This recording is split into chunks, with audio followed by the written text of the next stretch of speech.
Hi friends, நாம் இன்றைக்கி அந்திமல்லி பூவை பற்றி பார்க்கலாம்.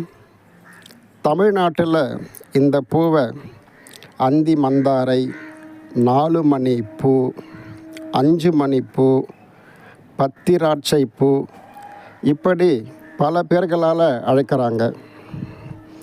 இந்த பூக்கு அந்திமல்லின்னு பேர் வர காரணம், பொதுவாக இது அந்தி நேரங்களில், அதாவது மாலை 4 to 8 மணிக்குள்ளே பூக்கிறதால இதுக்கு அந்திமல்லின்ற பெயர் உண்டு. இதோடைய தாவரவியல் பெயர், அதாவது பொட்டானிக்கல் நேம் பார்த்தோம்னா மிராபிலிஸ் ஜலப்பா அப்படின்னு அழைக்கப்படுது. இந்த மிராபிலிஸ் அப்படின்ற லத்தீன் வார்த்தைக்கு அற்புதமான அப்படின்ற பொருள் உண்டு. மார்வல் ஆஃப் பெரு அப்படின்ற பொது பெயர்லேயும் இது அழைக்கப்படுது.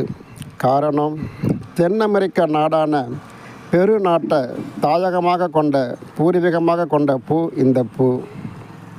இதுக்கு பியூட்டி ஆஃப் த நைட் அப்படின்னு ஆங்கிலத்தில் அழைப்பாங்க. காரணம், இந்த பூ மாலையில் பூக்க தொடங்கி இரவில் பூத்திருக்கிறதால இதுக்கு பியூட்டி ஆஃப் த நைட் அப்படின்னு சொல்கிறாங்க. நம்ம பக்கத்து மாநிலமான கேரளாவில் மலையாள மொழியில் இந்த பூவை 4 மணி பூவு அப்படின்னு அழைப்பாங்க. பார்க்க நம்ம ஊர் டிசம்பர் பூ மாதிரி இருக்கிற இந்த பூக்கு வாசம் உண்டா அப்படின்னு கேட்டால் இதுக்கு நிச்சயம் வாசம் உண்டுங்க. இதோடைய மருத்துவ பயன்கள்னு பார்த்தோம்னா, இந்த பூவோடைய வேர் கிழங்கு ஒரு நல்ல மலமிளக்கியாக பயன்படுது. இதோட இலைச்சாறு நமக்கு காயங்கள், புண்கள் ஆற்ற பயன்படுதுங்க. இந்த பூவில் ஒரு விதை மிளகு வடிவில் வரும். இந்த விதையானது சற்று விஷத்தன்மை உடையது. அதனால் விதையிலிருந்து நாம் கொஞ்சம் விலகி இருக்கிறதே நல்லது. இது வெள்ளை நிறம், மஞ்சள் நிறம், சிகப்பு நிறம், இன்னும் பல வண்ணங்கள் கலந்த நிறங்களில் கூட இந்த பூ பூக்குது. திணை வகையில் இது தாவர பிரிவை சார்ந்தது.